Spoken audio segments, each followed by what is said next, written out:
नमस्कार, Y factor में आपका स्वागत है। मैं हूं योगेश मिश्र। ब्रिटेन के प्रधानमंत्री बोरिस जॉनसन अगले गणतंत्र दिवस पर भारत में मेहमान होंगे और वो राष्ट्रपिता महात्मा गांधी की समाधि पर भी जाएंगे। जो भी अतिथि आते हैं प्रायः वो राष्ट्रपिता महात्मा गांधी की समाधि पर जाते हैं और ब्रिटेन के भी जो पहले अतिथि आए हैं वो राष्ट्रपिता महात्मा गांधी की समाधि पर जरूर गए हैं। लेकिन जब ब्रिटेन का कोई आदमी राष्ट्रपिता महात्मा गांधी की समाधि पर जाता है तो इतिहास की यह विडंबना उजागर होती है कि उनके खिलाफ बगावत करने वाले शख्स के सामने कैसे जो उन पर राज करता था वो आज माथा टेक रहा है। बोरिस जॉनसन का भारत आना अन्य ब्रिटेन के प्रधानमंत्रियों के भारत आने से थोड़ा सा अलग है। वह इसलिए कि बोरिस जॉनसन न केवल नरेंद्र मोदी के मुरीद हैं बल्कि वह खुद को भारत का दामाद भी कहते हैं।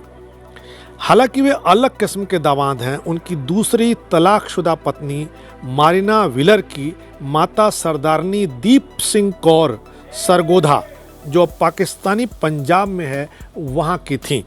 उनके पिता सर शोभा सिंह को ब्रिटिश राज ने कनॉट प्लेस बनाने का ठेका दिया था। सर शोभा सिंह के पुत्र सरदार खुशवंत सिंह थे जिन्होंने पत्रकारिता में लेखन में खासा नाम कमाया। अपने रिश्ते में बोरिस जॉनसन के वे सौतेले चचिया ससुर हुए।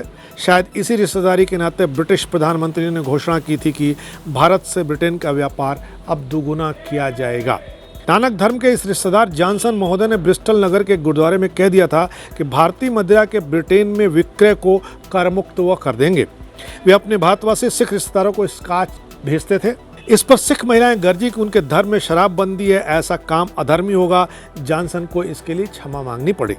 3 दशकों से श्रमजीवी पत्रकार रहे जॉनसन को उनके संपादक जन मानते रहे कि वे तथ्यों का आदतन निरादर करते रहते हैं, सार्वजनिक उक्तियों तथा वक्तव्यों को विकृत करते हैं, उनकी कलम पर राग द्वेष छाए रहते हैं, गांभीर्य तथा कौतुक को वह पर्यायवाची बना डालते हैं। इन्हीं कारणों से विभिन्न पत्रिका प्रबंधनों ने उन्हें 3 बार बर्खास्त किया था। फिर भी यह आदमी स्तंभकार, संवाददाता और संपादक के रूप में ऐसा सिक्का था जो मीडिया व्यवसाय में बार बार लौटकर वापस आ जाता था। प्रधानमंत्री जॉनसन का 30 वर्षीय पत्रकारी जीवन काफ़ी रोचक रहा। प्रशिक्षु वाली शुरुआत तो उन्होंने स्कूली पत्रिका द ईटन कॉलेज क्रॉनिकल के संपादक के रूप में 1981 में की थी।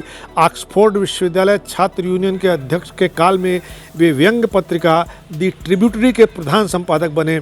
जब वे प्रतिष्ठित लंदन टाइम्स में कार्यरत थे तो एक खोजी लेख लिखा था जो राजा एडवर्ड द्वितीय के पुरातन महल के बारे में था।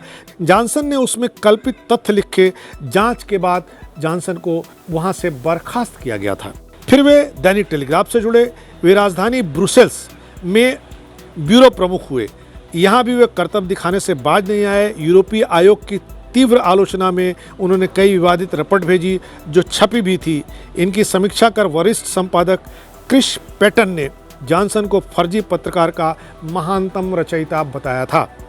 पत्रकार रहते जॉनसन ने अपनी पत्रकार महिला साथियों के साथ अंतरंग संबंध बनाए। ये सर्वविदित थे। इसके नाते भी उन्होंने काफ़ी प्रसिद्धि पाई। तब तक मी टू के अभियान से मीडिया ग्रसित नहीं हुआ था।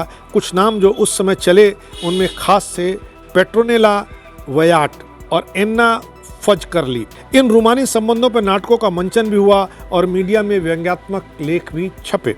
उनकी महिला मित्र हेलेन मैकेंटायर को तो अविवाहित मातृत्व भी मिला। उनके प्रशंसकों ने जॉनसन की चुंबकीय प्रतिभा पर काफ़ी कुछ लिखा है। उनकी भूरी लहराती जुल्फ़ें, बिखरे रूखे बाल, स्वर्णिम कपोल और गहरी नीली आंखें तुरंत ध्यान खींचती हैं। रुचिकर खबर यह रही कि 10 डाउनिंग स्ट्रीट यानी ब्रिटेन के प्रधानमंत्री के आवास में प्रवेश के बाद गर्भवती कैरी सोमंड्स 32 वर्षीय से विवाह किया और शीघ्र ही यह अविवाहित पति विवाहित पिता भी बन गए। इस तरह जॉनसन का ब्रिटेन में प्रधानमंत्री बनना और भारत में एक अतिथि बन करके गणतंत्र दिवस पाना दोनों कम रोचक, कम रहस्यमय और कम आकर्षक नहीं है। इस बार इतना ही। अगली बार फिर मिलेंगे किसी नए सवाल पर नए ढंग से बात करने के लिए।